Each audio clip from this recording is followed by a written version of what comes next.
The plan is out and the verdict is in.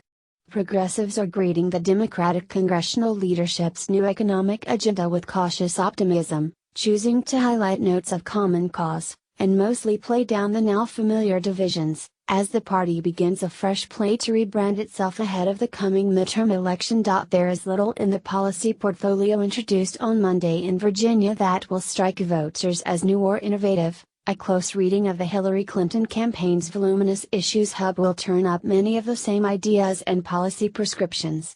If anything, Clinton ultimately went further than the new pitch did in its debut now, with pages dedicated to organized labor and debt-free college. But the question for national Democrats in this chaotic moment is less about policy, an ongoing debate that both invigorates and threatens to rupture the party, than prioritization in messaging.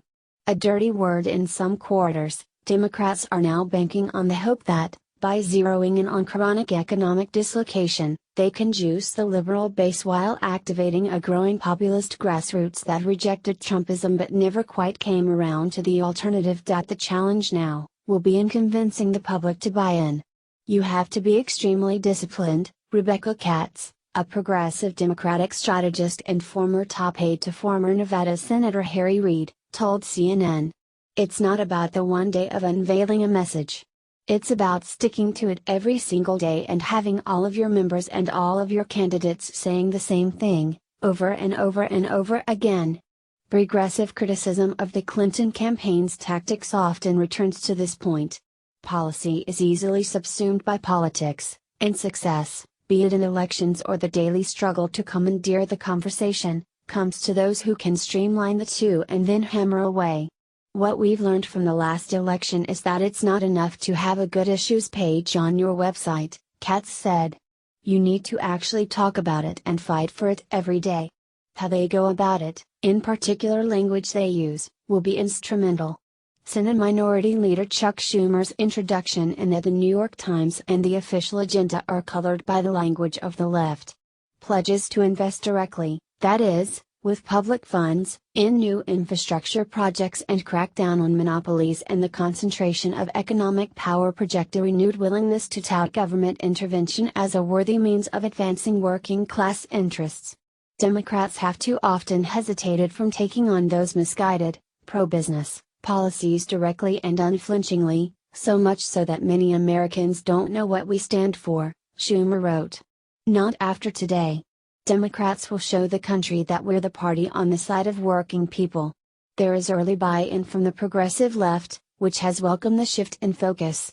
As the Progressive Change Campaign Committee's Adam Green said in an email to reporters, the framing of this 2018 economic populist messaging is admirable and strong. Bernie Eckhart's leaders too are praising the party's direction, offering mostly good reviews to the Democratic plan while playing down its tensions with the bolder agenda presented by the New People's Platform, which pushes for single-payer health care and free college.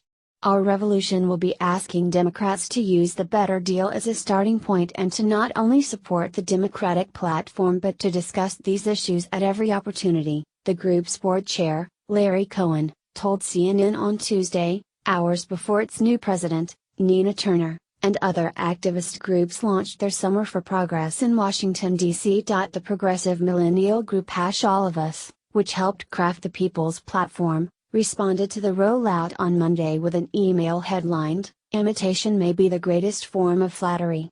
A day on, co-founder Waleed Shahid said the new agenda reveals where progressive populists have won over the establishment and where we haven't. It's clear that Democrats realize they must message as populists, Shahid said, but they aren't fully willing to break with Wall Street and their corporate donors, force the billionaire class to pay their fair share, and embrace Medicare for all, free college, a full employment economy based in transforming our energy system, or taking the Republican dog whistle head on. Those negotiations are coming. Vermont Senator Bernie Sanders is expected to release his single-payer healthcare plan soon after the fate of Trumpcare is decided. Republican success in repealing Obamacare, suddenly on the table again amid a flurry of late reversals by GOP senators, would only boost its relevance. In the meantime, Democrats are committed to keeping it simple. A better deal is our collective vision, House members Sherry Bustos, David Cicilline and Hakeem Jeffries wrote in a Monday op-ed on CNN.com. This is not a slogan. It's who we are and what we intend to accomplish for the American people.